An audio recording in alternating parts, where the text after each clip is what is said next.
Hey, this is Moses from Heartblood Cacao. I'm here with Rachel Askelson of Radiant Moments, who's a cacao ceremony guide, and we're going to talk to you today about cacao ceremony. So welcome, Rachel. It's good to be here with you. Thank you, Moses. I'm excited to be here. Yeah.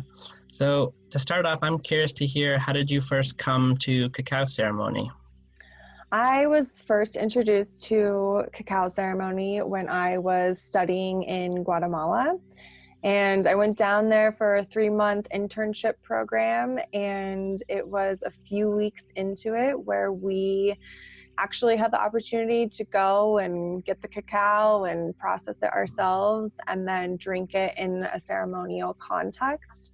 And yeah, that was the first time I was introduced to it. And that was about three and a half years ago now. Wow. Yeah. And what was your experience like during that first ceremony? The actual ceremony itself, it was amazing. I think that one thing I did was I had a specific expectation of kind of waiting for something to happen. When over time working with cacao, I understand it's a very subtle medicine. And I had a beautiful experience. I was with probably 4 other people, and there was a fire. It was at night, and it was amazing. My first experience with cacao was around a fire as well. Yeah, it was warm inside and outside. Yeah. So what motivated you then to keep working with the cacao after that first experience? What let you know that you were drawn to it and wanted to incorporate it into your work? I really noticed difference in my meditation practice when we did work with cacao. Once we had that first ceremony in Guatemala, then we worked with cacao once a week in meditation.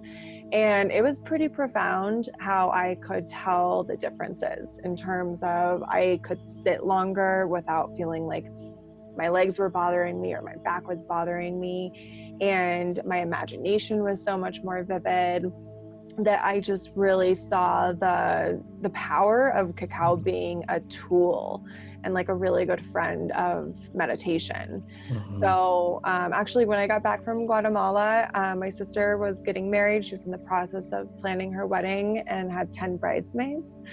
So I started to hold cacao ceremonies with her and her bridesmaids. And I felt like because cacao is so love-filled, it was a great way to connect and bring her group together on a different level. That's beautiful.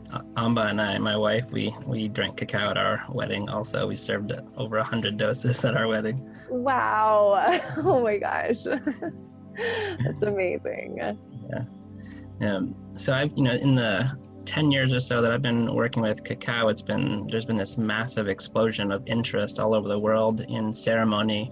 And still we get the question often, what is cacao ceremony? So I'm curious how you would describe that to someone who's new to it, who might show up at one of your events or just ask you, what is cacao ceremony? So I think cacao ceremony is a lot of things. I don't necessarily put one definition on it because it's kind of very unique to how the facilitator connects with it, their personal relationship, and how they share it. So I think cacao ceremony can be anything from working with therapeutic sounds to working with guided meditation to silent meditation, dance, movement, any sort of thing that allows a person to really connect to themselves on another level while using cacao. I think that is what ceremony is to me. That's beautiful. Yeah, that's totally my experience too, is that deeper personal connection and dropping into that love space more fully. Yeah. So what are you offering with cacao these days? What do your ceremonies and events look like? So when I hold a cacao ceremony, I mainly focus on doing a visual guided meditation for the participants. I work very closely with the Mayan energy calendar, and I have found myself to be quite the storyteller. So based off of whatever energy it is on that day, I hold a ceremony, I write a meditation. And through that, people are able to explore, get as visual as they can, but also on a deeper level, energetically connecting with that sacred calendar. And then from there, I always work with these beautiful elemental wind chimes and do a little bit of some mantras and affirmations and breathing. So I combine a little bit of some different types of modalities into one. Sounds awesome. Wish I could go. I know. I wish I could go. Yeah. The next thought on my mind is, with all of the challenges we see in the world, both ones that people have internally and things in the world, I'm curious your perspective on how cacao fits into all of that. About what does cacao have to offer? What's its message, or what is it bringing to the world at this point in time? I think cacao has a lot of healing to offer.